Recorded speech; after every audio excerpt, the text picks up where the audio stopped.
ចម្រៀងសោកាអូនបានពោលប្រាប់បងថាអូនញញឹមលេងស្រស់ដូចគ្រាដំបូងហើយការញញឹមទាំងទឹកភ្នែកអូនហូរកាត់ភ្នំទុកជាភ្លៀងរលឹមដែលធ្លាក់ឥតឈប់ឈរដោយទឹកភ្នែកអូនហូរមិនចេះហួតហែងជាទឹកភ្នែកស្នេហាអូនមិនចោទថាពាក្យប្រុសជាពាក្យមិនពិត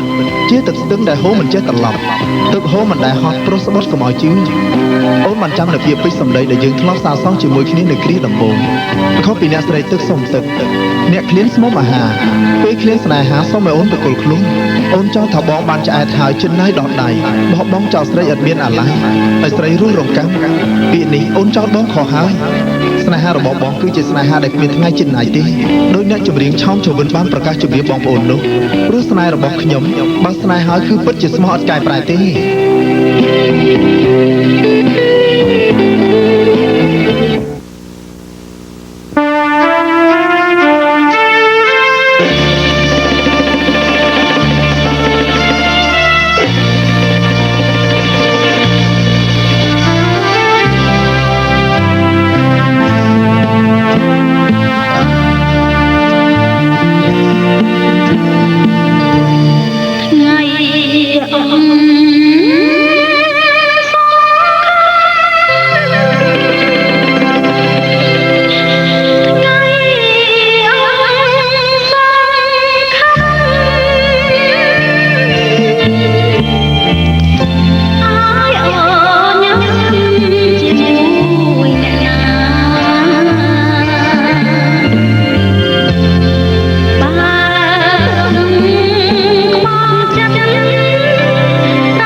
subscribe cho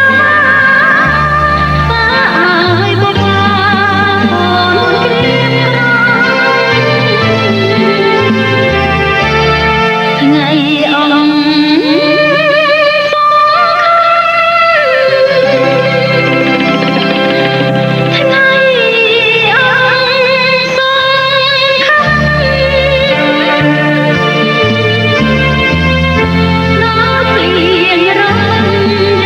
Ghiền Mì Gõ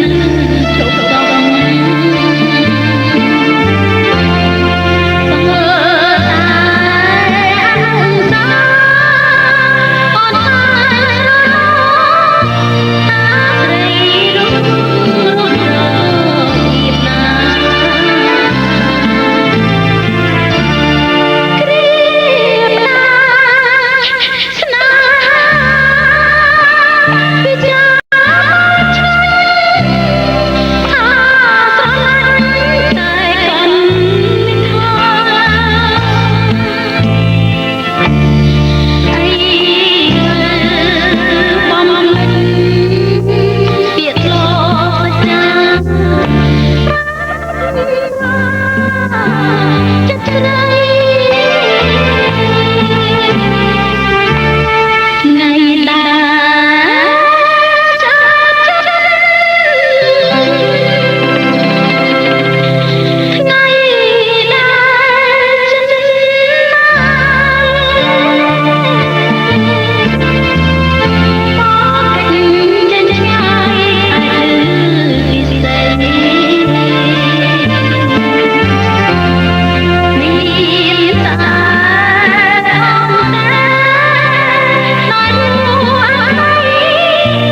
không bỏ lỡ